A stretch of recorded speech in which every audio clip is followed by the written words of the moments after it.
Hi everyone, let's talk about Kokopelli, which I just finished a full 2-player playthrough for. See the playthrough for the mystery of what these tokens say.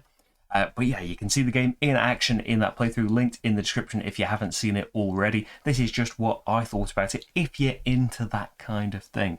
So I've done a lot of Stefan Feld games at this point, and we love a lot of them. Some of Stefan Feld's games are amongst our favourite of all time. Hey, things vary. So this is quite a different game, I feel like, for Stefan Feld. It's a lighter game, certainly on the basic rules of it, of just here are your few actions, play a card to your own thing, play a card to your neighbours, throw the cards away, draw new cards. Very, very, very basic actions. The depth of the game comes from all of the abilities, because those basic rules of the game are constantly evolving and shifting based on the abilities of you and your opponents, because there are abilities that might incentivize you to play cards to other people's things, to finish their ceremonies off first, to play to just your own, to play certain cards, to play Kokopelli cards to your own, abilities that let you play to more other players' areas, that let you play loads of different cards rather than just one, that change these actions and change the incentives for doing each one as it goes along. And there are there 16 in a game? There are 16 different types of cards, and you will use 10 in the basic game. You can use more in a variant that's included in it. So tons and tons of variability, just from, you know, the different number of players, from how these cards come out in your deck, because sometimes you will get things that are perfect for you, things that you are just kind of stuck with because you've maybe filled up all your ceremony slots, and the people that you can play to, you can't put them there. You don't want to put yourself in that position, but yeah, so sometimes it's going to happen, and you need to roll with it.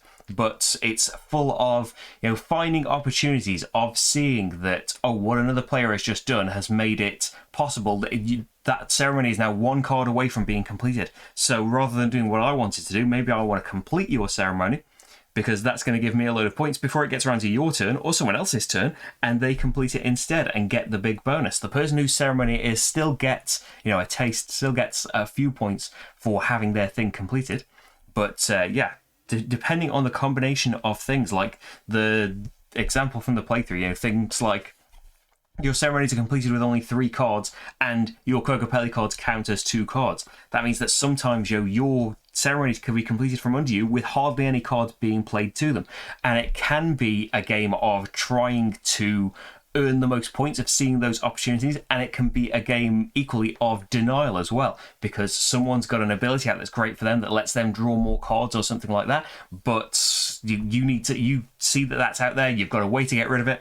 Get rid of that power straight away. No, you don't get the extra points for this. No, you don't get to play 2 cards on your turn instead. So it can be that kind of thing as well. And that is always more pronounced in a 2-player game.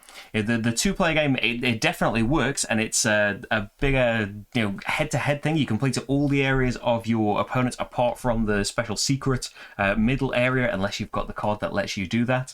But yeah, I would like to.